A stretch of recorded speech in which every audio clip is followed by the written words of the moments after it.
వెంకటేశాయ గోవింద గోవింద. ఏకాదశి రాగికొమ్మలు మనం ఇంటికి గుమ్మానికి కట్టుకొని స్వామివారి దగ్గర పెట్టి మనం కట్టుకుంటామండి. స్వామివారి దయ వల్ల మా అమ్మాయికి పాప పుట్టిందండి. సంవత్సరం తిరిగేటప్పటికి మళ్ళీ పాప పుట్టేసిందండి. అంతా ఆరోగ్యం అన్నీ కూడా బాగున్నాయండి. గోవింద గోవింద.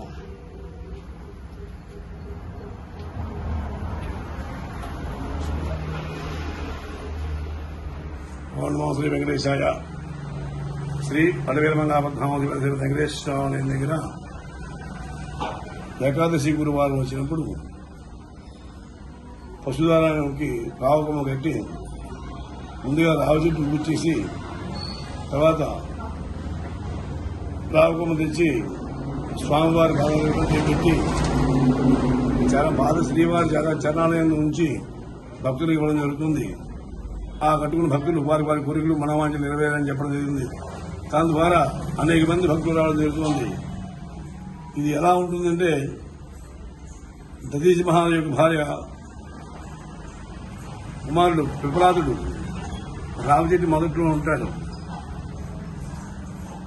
ఆ పిపలాదుడు దధీచి మహారాజు యొక్క భార్య అత్త ఏముందంటే ఎవరైతే కనుక పిపలాదును భరిస్తూ రామచెట్టి యొక్క ప్రదర్శన చేస్తారో వారి గురి నెరవేర్చాలని అడగడం ద్వారా ఈ అత్రి మహారాజు భార్య దధీచి వారి యొక్క కుమారుణ్ణి రామచెట్టి మొదట్లో పెట్టింది. ఆ మొదట్లో ఆ పిల్లవాడు పిప్పలాదుడి పేరు గలవా ఉంటాడు. అది పిప్పలాదుని తలుచుకుంటూ రామచెట్టి నమస్కరిస్తూ మూలతో బ్రహ్మరూపాయ, మధ్యనే విష్ణురూపనే, అగ్రదే శివరూపాయ అని చెప్పబడుతుంది. ఈ పిప్పలాదు గురించి ఎవరు చెప్పరు. మొదలో బ్రహ్మరూపాయ, బ్రహ్మదేవ మాకు జ్ఞానం కలిగించండి అని ప్రార్థిస్తారు. మధ్యనే విష్ణురూపాయ, అమ్మా విష్ణుమూర్తి భార్య యొక్క విష్ణుమూర్తి భార్య లక్ష్మీదేవి మమ్మల్ని అనుగ్రహించు అని ప్రార్థిస్తారు. మూలంగా అగ్రదే శివరూపాయ, పైన శివరూపంలో ఉన్న పరమేశ్వర తండ్రి నీవు మాకు అష్టైశ్వరం ప్రార్థించు కలిగించదని నేను ప్రార్థిస్తారు. కానీ పిప్పలాదుని ఎవరు తలుచుకోరు. పిప్పలాదుని తలుచుకుని కనుక రామచెట్టి ప్రదర్శన చేయగలిగితే ఈ జగత్తులో అవదనే కోరిక ఏదీ లేదు. ఎటువంటి కోరికైనా సరే ఇది తథ్యం. ఆ కారణంగా ఆ దృఢమైన సంకల్పంతో నమ్మకంతో ప్రతి ఒక్కరికి కూడా ప్రతి ఏకాదశి గురువారం వచ్చినప్పుడు ఆ రోజున రావుచెట్టు పూజ చేసి విప్రాలను ధరిస్తూ రావుకొమ్మను పశుధారం కట్టి శ్రీవారి చరణాలయంలో ఉంచి భక్తులకు ఇవ్వడం జరుగుతుంది.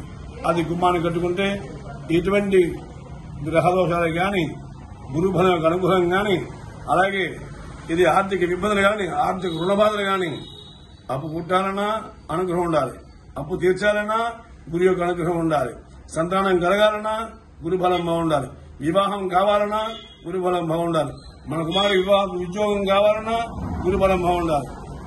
అలాగే ఏ సందర్భంలో ఏ విషయం సరే గురు ప్రధానం కాదు. ఎందుకంటే గురు సామాన్య వ్యక్తి ఏం కాదు. దేవానాంజ్య గురుగా దేవానంజ ఋషినాంజ్య గురిగాన్ సన్నిభం బుద్ధిమంత్రం త్రిలోకేశం తమ మామి బృహస్పతి అన్నాడు. ఈ బృహస్పతి ఏకాదశి వచ్చే రోజున మాత్రమే వెంకటేశ్వర దర్శనార్థం వెళ్తాడు. ఏకాదశి గురువారం వచ్చినప్పుడు స్వామివారి సన్నిధానంలో 6-7 మధ్య ఆయన సన్నిధానంలో ఉంటారు.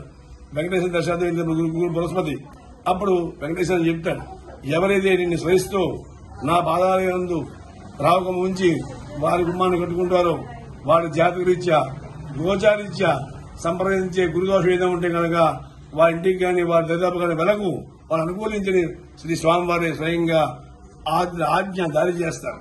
ఆ కారణంగా ఎవరైతే ఈ ఏకాదశి గురువారం చూసినా రావకమని శివసమద్వారం ధరిస్తారో ఆ యొక్క గురుబలం అమోఘంగా ఉంటుంది. అందులో ఎటువంటి సందేశం లేదు. సర్వేజన శుభవంతు. ఓం నమో శ్రీ వెంకటేశాయ.